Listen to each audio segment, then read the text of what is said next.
The air felt thick, heavy, like the weight of something invisible was pressing down on my chest. My heartbeat pounded in my ears, so loud it drowned out the quiet hum of the house. This was my home, my sanctuary, the place where my children laughed, where I once kissed my wife goodnight without a second thought. But now it was the scene of my worst nightmare. I didn't want to believe it at first. Suspicion had crept into my mind slowly, like a shadow lurking at the edge of my vision, but I shoved it away. Jasmine was my wife, the mother of my children. She couldn't do this to me. And Tyrone, my own brother? It was unthinkable. But there they were. I had seen bodies before, too many to count, lifeless and still in the cold sterility of a crime scene. But this was different. Jasmine's skin was flushed, her breathing uneven, her lips still glistening. Tyrone was frozen, his hands gripping the sheets like he was bracing for impact. His eyes met mine, and for the first time in his life, I saw fear in them. He tried to speak. "Dre, man, listen. I don't know what happened next." My vision blurred, my body moved on its own. 1 second I was standing in the doorway, feeling the floor fall out from under me. The next my gun was in my hand, my fingers numb around the grip. "Don't," I said, my voice hoarse, barely recognizable. Jasmine was trembling now, tears pooling in her eyes. "Andre, please." I couldn't hear her, couldn't think. This was the woman I loved, the woman I built a life with, the woman who carried my children, and she had been in my brother's bed. Rage boiled inside me, pure and unchecked. I wanted to scream, to tear this entire house apart, to make them feel the betrayal searing through me like wildfire. But I couldn't move. My legs locked. My hands shook. "You." My voice broke. Tyrone sat up, hands raised, like he thought he could talk his way out of this. "Dre, man, you don't understand. It ain't what it looks like." I laughed, an ugly, hollow sound. "Ain't what it looks like?" My grip tightened on the gun. "I should blow your goddamn head off." Jasmine sobbed. "Please, just listen." "Listen?" I cut her off. My whole body was trembling now. "You want me to listen? To what? Excuses? Lies?" My breathing was ragged, my mind racing, but through the haze of betrayal and rage, something colder settled inside me. The truth. The undeniable, inescapable truth. This wasn't a mistake. This wasn't some one-time betrayal. This had been happening for years. Every night I worked late, every family gathering where Tyrone played the perfect uncle. Every damn moment I thought my life was real. It had been a lie. I lowered the gun slightly, though the urge to pull the trigger pulsed through my veins. "How long?" My voice was quiet, deadly. Jasmine swallowed hard, her gaze darting to Tyrone as if he could save her. I turned to him instead. "How long?" Tyrone hesitated, then sighed, rubbing a hand over his face. "Look, man, it don't matter." The gun was at his chest in an instant. "How long?" Jasmine was shaking her head.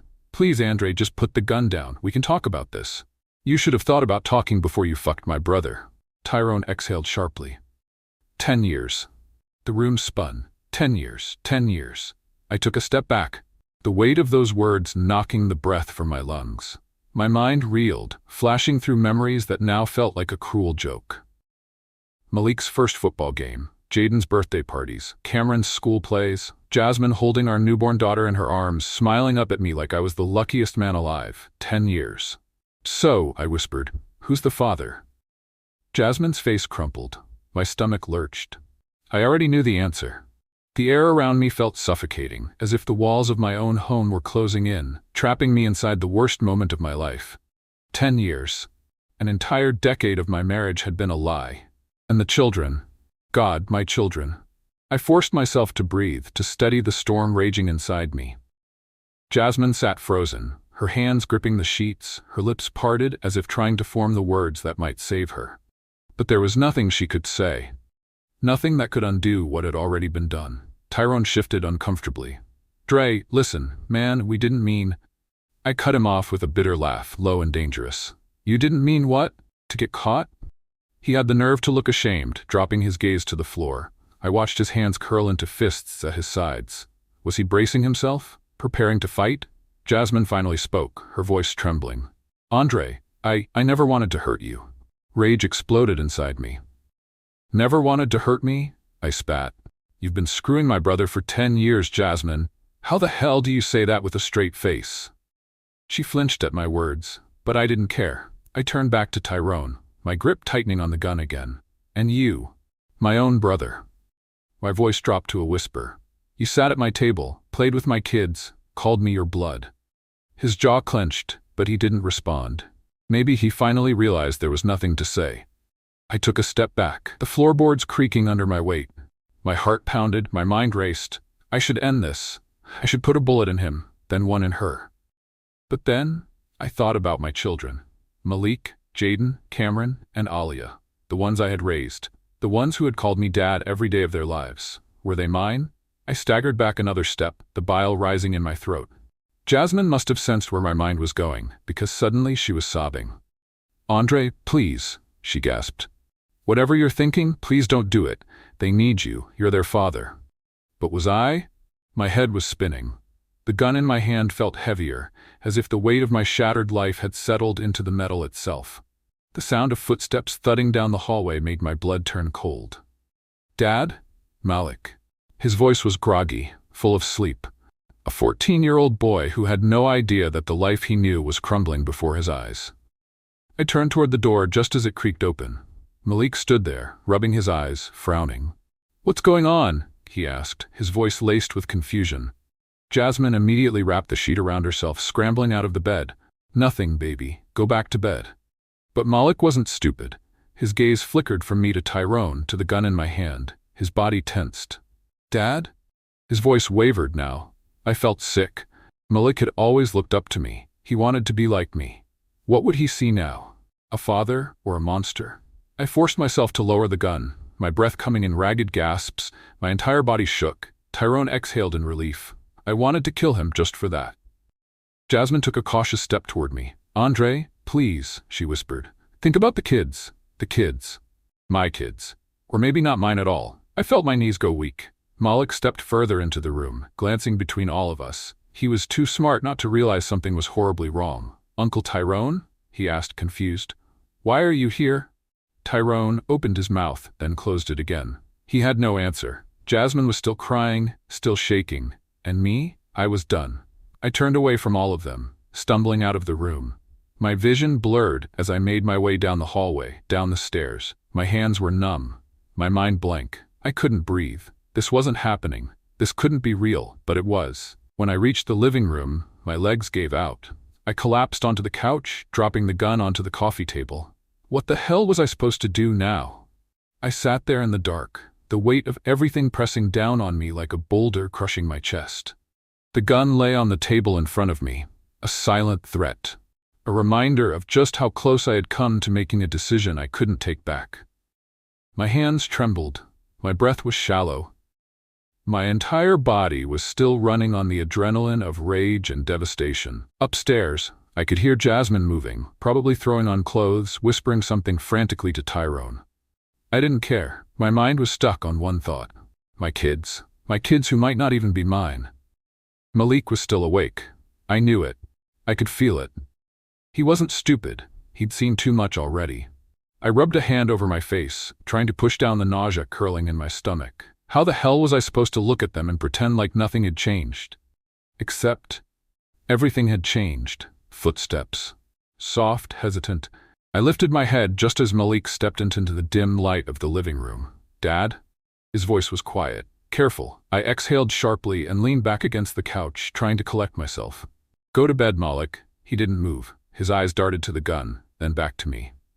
Were you gonna? He swallowed hard. I closed my eyes for a moment, inhaling deep through my nose. No, I finally said.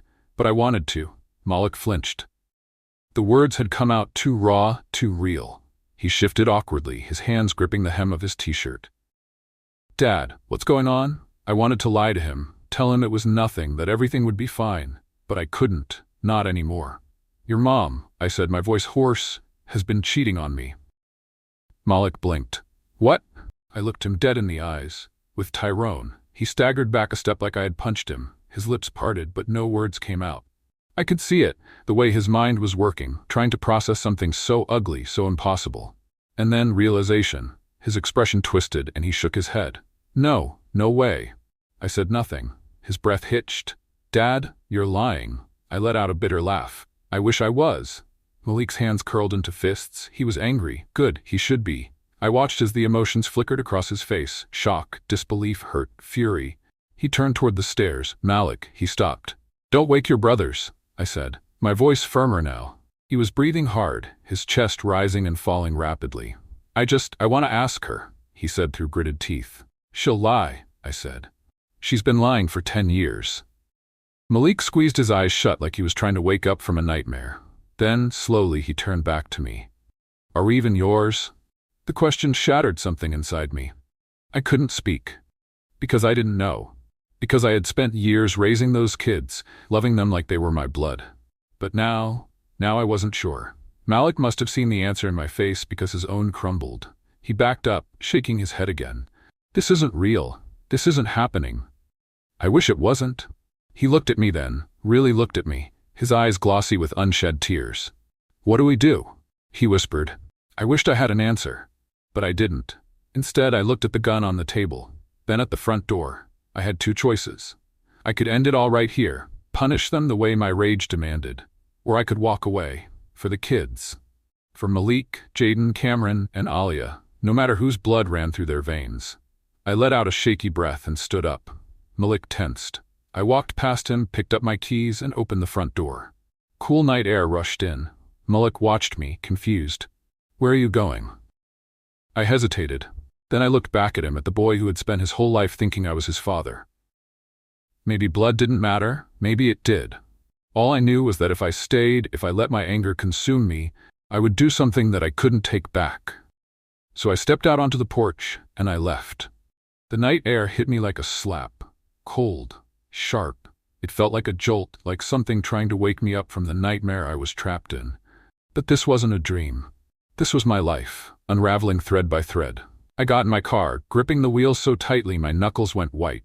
My hands were still shaking, my pulse still racing. I needed to go. Somewhere. Anywhere. Just away from that house, away from them. I turned the key. The engine rumbled to life, steady, unlike me. I pulled out of the driveway. For the first time in my life, I had no destination. The streets were nearly empty, only a few cars passing under the glow of streetlights.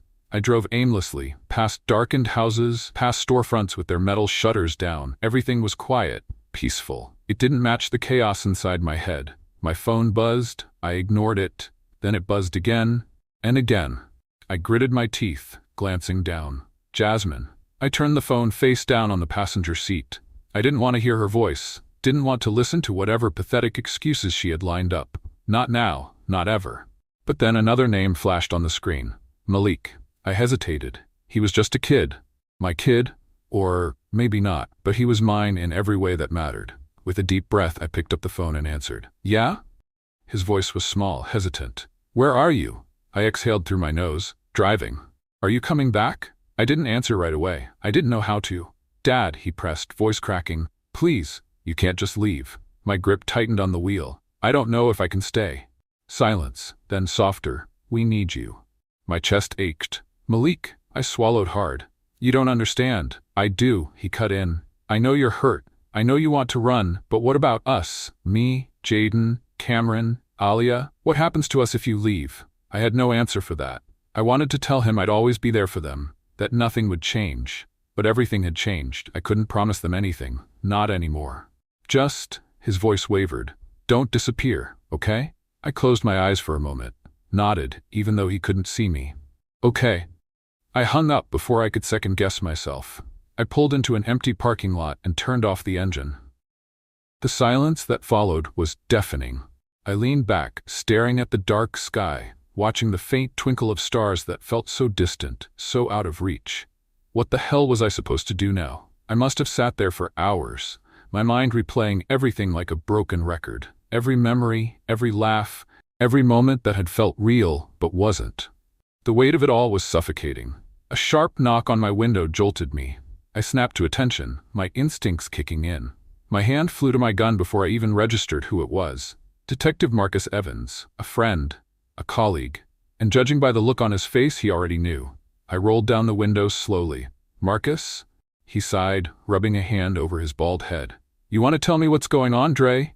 I looked away, jaw clenched. "Not really. Too bad." He leaned against the car, arms crossed. "I got a call. Jasmine's worried. Kids are freaked out. You're driving around with a loaded gun, and you're off the clock. That's not a good look. I let out a bitter laugh. You have no idea. He studied me for a moment. You gonna tell me what happened? I stayed quiet. He exhaled sharply. Come on, man. You and I go way back. Whatever this is, you know I got your back. I stared ahead, fingers drumming against the steering wheel. Finally, I spoke. Jasmine's been cheating on me. Marcus didn't react. He just waited. With Tyrone, his eyes darkened. He whistled low. Damn. For 10 years. Damn. I huffed out a humorless laugh. Yeah. He was quiet for a long time. Then you do anything? My muscles tensed. Almost. He nodded slowly. But you didn't. I shook my head. He let out a breath. Good, because if you had, you wouldn't be sitting here. I knew what he meant. I would have been in the back of a squad car, or worse. Marcus straightened. So what now? I exhaled long and slow. I don't know. You going home? I didn't answer. He nodded, understanding. Listen, man, I get it. I do. But running? That ain't the way. I scoffed. You got a better idea? He rubbed his jaw, thinking. Lawyer up, find out what your rights are. Get a paternity test if you need to. The thought made my stomach turn. But he was right. And don't do anything stupid, Dree. I gave a tired smirk. Too late for that. Marcus sighed, shaking his head. Call me if you need anything. He patted the roof of my car and walked back to his. I sat there for a long time after he left. When I finally pulled back into the driveway, the house was dark except for the porch light. I sat in the car, staring at the front door, knowing Jasmine was awake. Waiting. I didn't want to see her, didn't want to hear her voice. But Malik was right. I couldn't disappear. I stepped out of the car and walked inside. Jasmine was sitting on the couch, her face streaked with tears. She looked up at me with hopeful eyes, like maybe she thought I had calmed down enough to forgive her. I didn't say a word. I just walked past her, up the stairs, and into the room that had once been ours. I shut the door, locked it. Then I sat on the edge of the bed, head in my hands. I was back, but nothing felt like home anymore. Morning came too soon. Sunlight filtered through the blinds, casting long streaks of light across the room, but it didn't bring warmth. Nothing felt warm anymore. Nothing felt real. I sat on the edge of the bed, staring at the floor. My body ached, not from physical pain, but from exhaustion. My mind was running in circles, trapped in an endless loop of questions with no answers. The soft knock on the door barely registered at first. Then Jasmine's voice, hesitant, quiet. Andre? I didn't answer. A pause. Can we talk? I let out a slow breath, rubbing a hand down my face. There's nothing to talk about. The doorknob twisted, locked. Another pause, then a shaky exhale. Please, she whispered. Something in her voice made my chest tighten, not pity, not sympathy, something else. I didn't want to hear it. I stood, walked to the door, and opened it. She took a step back, eyes red-rimmed, her face pale. She looked like she hadn't slept either. Good. I leaned against the doorframe, arms crossed. Say what you need to say. Her throat bobbed as she swallowed. I never wanted this to happen. I laughed, sharp and bitter. Didn't you? She flinched. I mean it, Andre. I shook my head. You did it for 10 years, Jasmine. 10 years, that's not a mistake, that's a choice. Over and over again. Her eyes filled with tears. I know, and I hate myself for it. I didn't care, but you have to believe me, she continued, her voice breaking. It was never about hurting you. I held up a hand. Stop. She fell silent. I took a deep breath, trying to keep my voice steady. I don't care why you did it. I don't care how you justify it. What I care about are those kids upstairs. Her bottom lip trembled. So tell me, I pressed, my voice like ice. Are they mine? She sucked in a sharp breath. Andre, my stomach twisted. I took a step closer. Tell me. Her breath hitched. She wouldn't look at me. That was my answer. My hands clenched into fists at my sides. I had spent years raising them, loving them, thinking they were mine. Malik, Jaden, Cameron, Alia, my whole world. And now, just like that, they weren't. I turned away, gripping the edge of the dresser, my knuckles turning white. The room swayed, or maybe it was just my head spinning. Andre, Jasmine said softly. I let out a humorless laugh. You should leave. She stiffened. What? I straightened and turned back to her. I said, you should leave. Her face crumpled. Andre, please don't do this. The kids. Don't, I snapped. Don't talk about the kids like you care about what's best for them. You've been lying to them too. Tears rolled down her cheeks. Where am I supposed to go? I shrugged.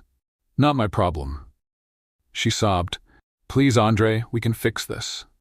I stared at her, at the woman I had once loved more than anything in the world, but I didn't know her anymore. Maybe I never had. "Get out," I said, my voice flat. She covered her mouth, stifling a cry. But she left. The house was eerily quiet after Jasmine was gone. I sat in the kitchen, staring at the cold cup of coffee in front of me. I hadn't told the kids yet. I didn't know how. Malik was the only one who knew something was wrong. He walked in, rubbing sleep from his eyes, his expression guarded. "She's gone?" I nodded. He hesitated. "Then, where?" I exhaled. "I don't know, and I don't care." He watched me carefully. Are we gonna be okay?" I looked at him. My son? Or maybe not. But he was mine in every way that mattered.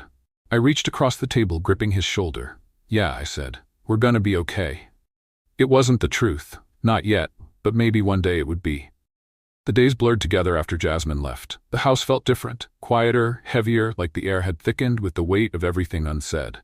I kept myself busy, cleaning, organizing. Anything to keep my hands moving, my mind from spiraling. But nothing could erase the truth. Malik barely spoke. He watched me, waiting, like he expected me to crack at any moment. Jaden and Cameron didn't know anything yet. Alia was too young to understand, but they felt the change. Kids always do. One night, I found Jaden sitting at the top of the stairs, his legs pulled up to his chest, staring at nothing. I sat down beside him. "Can't sleep?" He shook his head. I hesitated, then ruffled his hair.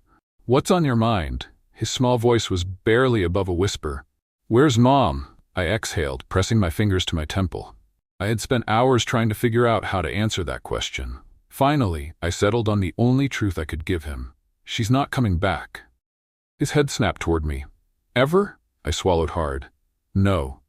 His lower lip trembled. He looked away, blinking fast. I reached for him, pulling him into my side. He resisted for a second, then melted into me, his small body shaking. "It's gonna be okay," I murmured. But he wasn't the one I was trying to convince. 2 weeks passed before I finally made the call. I had avoided it, telling myself I didn't need the answer, telling myself it didn't matter. But I was lying. The DNA test arrived in a plain white envelope. I sat at the kitchen table, staring at it. My stomach twisted, my hands trembled. Malik stood across from me, arms crossed, watching. "You sure you want to do this?" he asked. I wasn't, but I needed to. I ripped it open, pulled out the paper, and read the words that changed everything. Malik, not mine. Jaden, not mine. Cameron, not mine. Alia, mine. My vision blurred. I let the paper fall onto the table. Malik swallowed hard. So, I couldn't look at him. "Dad?" I forced myself to meet his gaze. "You're still my son," I said. His shoulders sagged, his lip quivered. Then suddenly, he was hugging me, arms tight around my shoulders, and I held him back. Because no matter what the paper said, no matter whose blood ran in his veins, he was mine. And he always would be. The weight of the truth sat heavy in my chest, pressing down with every breath I took. I had spent years raising these kids, loving them, protecting them. A single piece of paper wasn't going to change that. But it had changed something. Malik held on to me for a long time. When he finally pulled away, his eyes were red, his face set with something close to determination. "Are you going to tell them?" he asked. I rubbed a hand over my face. "I don't know." "They deserve to know," he said, voice quiet but firm. He was right. "But how do you tell your children that everything they've ever known about their family is a lie?" I didn't have an answer. A few nights later, I sat at the dining table, staring at my untouched plate of food. Malik sat to my right, tense, quiet. Jaden and Cameron sat across from me, shoving food into their mouths between soft, murmured jokes. Alia sat at the end of the table, swinging her legs, humming to herself. They were happy. Innocent. But innocence doesn't last. I set my fork down, cleared my throat. "We need to talk." Jaden looked up, mid-bite. Cameron stopped chewing. Alia kept humming, blissfully unaware. Malik shifted beside me. "About what?" Jaden asked, brows furrowed. I took a deep breath. "About your mom. About me." The air changed instantly. Cameron's shoulders stiffened. Jaden's face fell. "What about Mom?" Cameron asked, voice small. I hesitated. Malik gave me a slight nod. Encouragement. I folded my hands on the table. "She lied to me, to us, for a long time." Jaden sat up straighter. "About what?" I ran my tongue over my teeth, trying to find the right words. There were no right words. So I just said it. "I'm not your biological father." Silence. Complete, suffocating silence. Cameron blinked. What? Jaden let out a sharp laugh, but it wasn't real. That's a joke, right? I shook my head. Cameron looked between me and Malik, his lip trembling. But, your dad. His voice broke on the last word. I clenched my fists under the table. I am, he sniffed. No, you just said, blood doesn't change anything, I cut in. I raised you. I love you. That hasn't changed. Jaden shoved his plate away, shaking his head. Who is then? His voice was sharp. Defensive. I didn't answer right away. He put it together himself, his face twisted with realization. It was Tyrone, wasn't it? Cameron's breath hitched. Alia finally stopped humming. That's why Mom's gone, Jaden said. It wasn't a question. My throat tightened. She left, I confirmed. Jaden let out a bitter laugh. So she cheated, and we're not even yours. Perfect. Jaden, Malik warned. But Jaden was already pushing back from the table, standing abruptly. You should have just lied. I swallowed hard. You deserve the truth. He scoffed. Yeah? And what are we supposed to do with it? I had no answer. Cameron's eyes shimmered with unshed tears. But you're still our dad, right? I reached across the table, gripping his hand. Always. His fingers tightened around mine. Jaden, however, didn't stay. He turned and stormed upstairs, slamming his door shut behind him. I let him go. Some wounds take time. Days passed. Jaden barely spoke to me. He wasn't angry. He was hurt.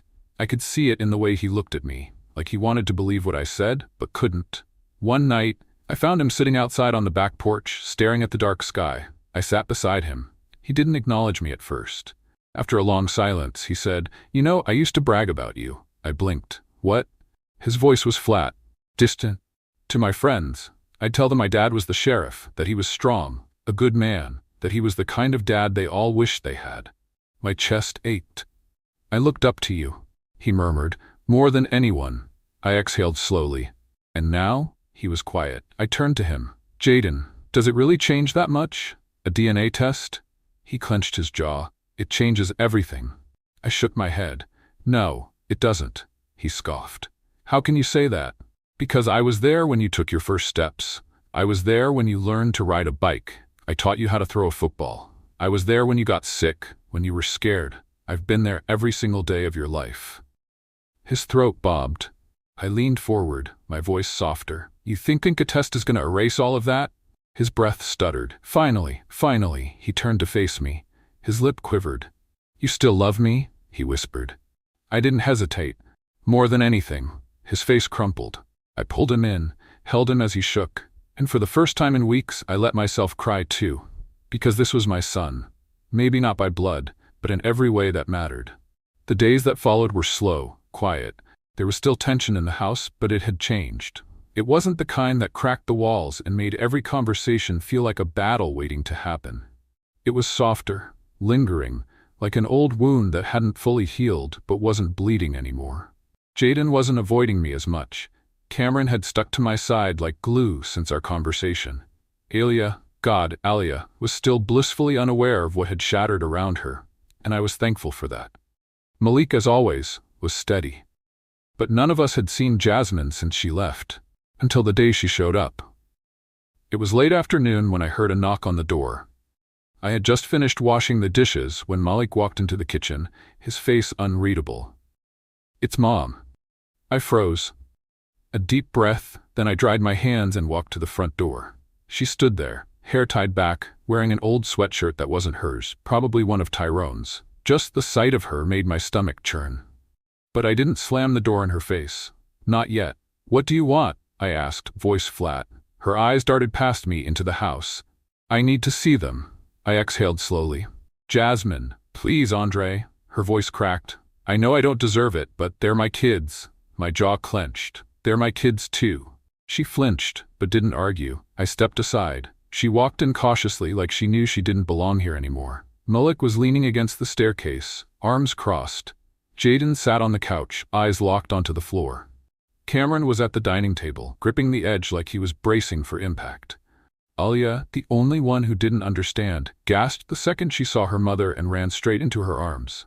Jasmine burst into tears. Baby, she sobbed, pressing kisses into Alia's hair. I missed you so much, Alia giggled. Where'd you go, Mommy? The silence that followed was deafening. Jasmine shut her eyes, swallowing her grief, and looked up at me. Can I talk to them? I didn't answer. I turned to the boys. It's up to you. Jaden stood abruptly and stormed toward the stairs. Jasmine reached for him. Jaden, please. He jerked away. You don't get to say my name, he snapped, voice thick with anger. You don't get to be my mother now. Her face crumbled. Malik sighed, rubbing a hand over his face. Mom, what are you even doing here? She turned to him. I needed to see you. I know what I did was horrible, but I never stopped loving you. Cameron, who had been quiet all this time, finally spoke. Then why'd you lie? Jasmine looked at him with wet, pleading eyes. I don't know. I was scared, ashamed. Stop, I said. Everyone turned to me. I stared at Jasmine, shaking my head. You're not here for them. You're here for yourself, to make yourself feel better.